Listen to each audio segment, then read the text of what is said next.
สวัสดีครับท่านผู้ชมสบายดีพ่อแม่พี่น้องชิวผู้ชิวคนเนาะคลิปนี้ก็จะมาแสดงความคิดเห็น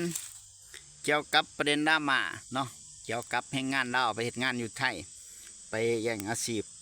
สงวนของพี่น้องคนไทยเนาะ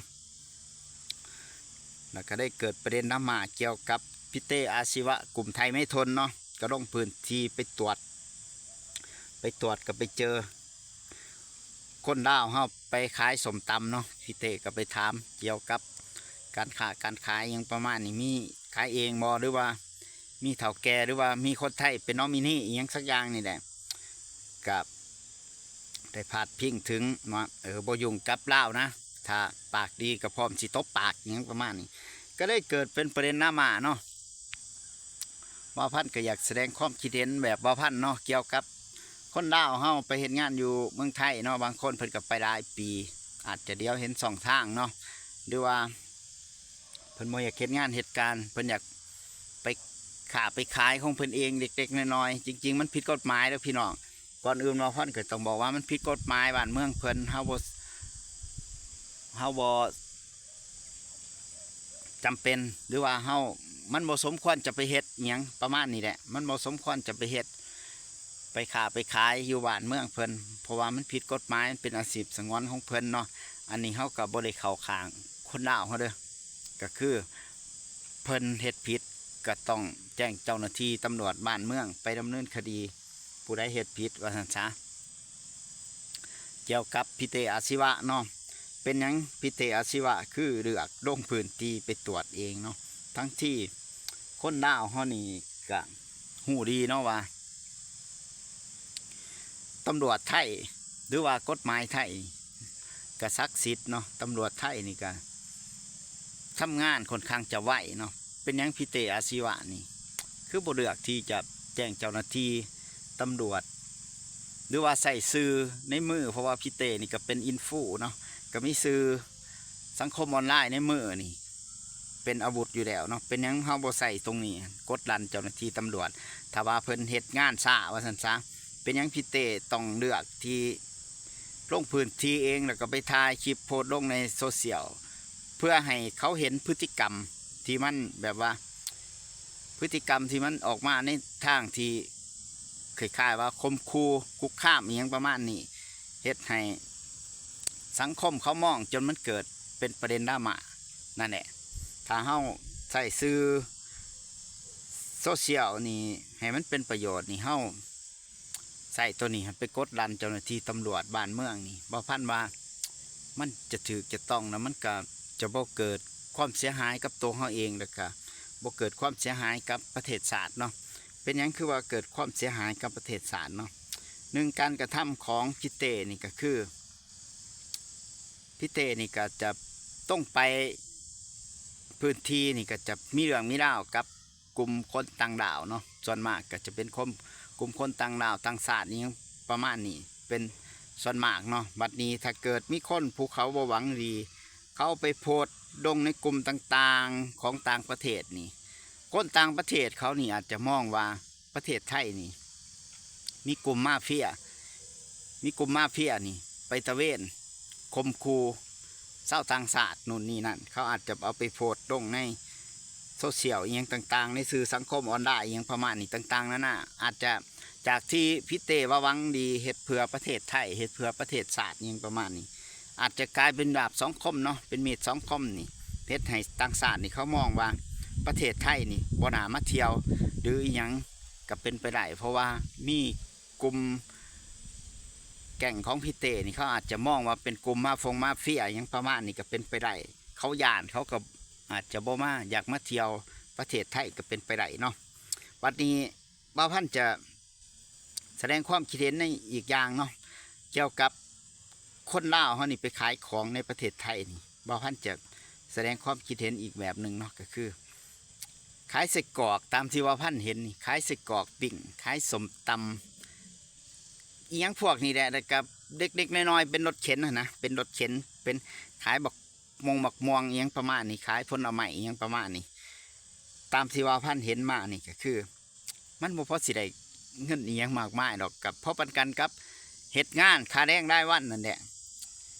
มื้อหนึง4-500 7-800อีหยังประมาณนี้บ่เกินดอกพี่น้องนี่บ่เกินบัดนี้สินค้าที่เขาเจ้าเอามาขายนั่นก็เขาเจ้าก็ไปหาเลาะซื้ออยู่น้ำท้องตลาดเนี่ยไปอุดหนุนพี่น้องพ่อค้าแม่ค้าที่เป็นคนไทยเนี่ยเขาเจ้าก็ไปหาซื้อไปอุดหนุนมันก็บ่ได้ว่าสิไปนำเข้าจากประเทศประเทศลาวหยังดอกสินค้าที่เขาเจ้าไปขายก็ได้ว่าจะเป็นไส้กรอกว่าจะเป็นหมักฮุ่มหมักสมตำวัตถุดิบอิหยังต่างๆก็มีแต่ซื้ออยู่หันเบิดซื้ออยู่ในประเทศไทยในเบิดก็อุดหนุนพี่น้องคนไทยหันเบิดนี่เขาก็มามองเบิ่งในอีกมุมหนึ่งก็คือมันก็มีผลประโยชน์ร่วมกันอยู่เนาะแต่ก็ต้องย้ำว่ามันผิดเนาะมันผิดกฎหมายเพิ่นเป็นอาชีพสงวนอันนี้ว่าให้ฟังซื่อๆตัวนี้บัดนี้เขาจะมามองเบิ่งว่าครูปรับที่มันสมน้ำสมเนื้อกับพี่เตอาชีวะนี่พี่น้องคนไทยก็จะหูดีอยู่แล้วแหละเนาะว่าเกี่ยวกับไผมันคือจะสมน้ำสมเนื้อถ้าว่าพี่เตอยากจะเฮ็ดเพื่อประเทศชาติถ้าพี่เตว่าพี่เตมาซ้ายนี่นะมันถือมันต้องแล้วครูปรับที่สมน้ำสมเนื้อกับพี่เตนี่ก็คือกลุ่มของคนจีนเนาะคนจีนที่เขาไปเปิดร้านอาหารทำธุรกิจในประเทศไทยนี่บ่าวพันธุ์นี่พวดแต่กลับมาอยู่บ้านนี่บ่ท่านถึงปีเนาะบ่ท่านถึงปีบ่าวพันธุ์ก็ค่อนข้างจะโหอยู่ว่าอยู่ในกรุงเทพมหานครนะมีร้านอาหารที่เป็นของคนจีนหลายพอสมควรคือกันบ่าวพันธุ์ได้ไปหันไปหนีเฮาก็เห็นอยู่ในกรุงเทพเฮาก็เห็นว่ามันเป็นของคนจีนคนไทยเพิ่นก็หูคือกันว่าเป็นของคนจีนโดยเฉพาะแถวย่านห้วยขวางเนี่ยแถวย่านห้วยขวางเนี่ยพี่เต้ลงไปเบิ่งก็ได้ห่านมาลงมาล่าอหยังพวกนี้ฮะก็เป็นของคนจีนหันกระลายเนาะนั่นคือครูปรับที่สมน้ำสมเนื้อกับพี่เต้บ่าวพันธุ์นี่บ่หูหรอกว่าเขาเฮ็ดธุรกิจในแบบไรเนาะคนจีนนี่บ่หูว่ามีคนไทยเป็นนอมินีบ่หรือว่าเขามาเฮ็ดเป็นจดเป็นธุรกิจเปิดธุรกิจเปิดอีหยังอันนี้เฮาบ่ฮู้เนาะเฮาฮู้แต่ว่ามีห้านอาหารมีห้านมาลงมาล่าอหยังพวกนี่ที่เป็นของคนจีนนี่หลายนี่มันจังจะสมน้ำสมเนื้อกับพี่เต้เป็นหยังคืออยากให้พี่เต้นี่ไปตรวจห้านอาหารที่เป็นของคนจีนเนาะส่วนหลายสินค้าที่คนจีนเขาขายอยู่ในห้านอาหารเขานะ่ะมันเป็นสินค้านำเข้าจากประเทศจีนเขามันบอกคือคนลาวขายคนลาวขายใส่กรอกตำมะคงเงี้ยงประมาณนี้มันเด็กๆน้อยๆพวกนี้มันบ่พอสิรวยหรอกพวกนี้อีกอย่างมันก็เลยอุดหนุนสินค้าในประเทศไทยเองแต่ว่าคนจีนนี่เขาจะเอาสินค้าเขาจะเขามาขายเลยเขาจะเอาสินค้าเขาจะเขามาขายเอาเขามาขายซะส่วนใหญ่เขาเจ้าจะบ่ค่อยอุดหนุนสินค้าที่มันเป็นของพี่น้องคนไทยนั่นแหละคนที่ได้ประโยชน์ก็มีแต่เจ้าของทีเพิ่นแถมยังลูกน้องเพิ่นก็ยังจ้างเป็นคนลาวคนเขมรคนพม่าซ้ำคนไทยเพิ่นก็บ่ค่อยจ้างอยู่ในร้านอาหารเพิ่นอยู่ในร้านอาหารเพิ่นที่เป็นของคนจีนนั่นแหละครูปรับที่จะสมน้ำสมเนื้อนะที่ถ้าพี่เต้มองว่าอยากเฮ็ดเพื่อประเทศชาติจริงๆบ่อยากให้พี่น้องคนไทยเสียประโยชน์พี่เต้ต้องลงตรวจร้านอาหารที่เป็นของคนจีนว่าวัตถุดิบที่เขาเจ้าใส่เขาเจ้านำมาแต่ใส่เป็นเขาสื่อในตลาดในเมืองไทยบ่หรือเขานำมาจากเมืองจีนนั่นแหละกะบ่มีหยังเนาะบ่าวพันธุ์กะออกมาแสดงความคิดเห็นในแบบบ่าวพันธุ์เนาะก็คือนี่แหละมันเกิดเป็นประเด็นดราม่าขึ้นมาเฮาก็บ่อยากให้มันมีความรุนแรงเกิดขึ้นในสังคมเนาะเพราะว่าบ้านเมืองเฮาอยู่ประเทศไรก็มีกฎหมายถ้าผู้ใดผิดเฮาก็แจ้งเจ้าหน้าที่บ้านเมืองเขาไปตรวจให้เจ้าหน้าที่บ้านเมืองเพิ่นเป็นผู้จัดการในหน้าที่ของเพิ่นเนาะเพิ่นสิจัดการในรูปแบบไรกับเป็นเรื่องของเพิ่นเนาะเพิ่นจะจับจะปรับจะไหมจะเฮ็ดจังไหนจะจับทรงกลับจับติดคุกอีหยังก็เป็นเรื่องของเพิ่นเนาะสิ่งที่เฮาเป็นประชาชนคนธรรมดานี่เฮาจะไปเฮ็ดแนวนั้นหันมันถือว่า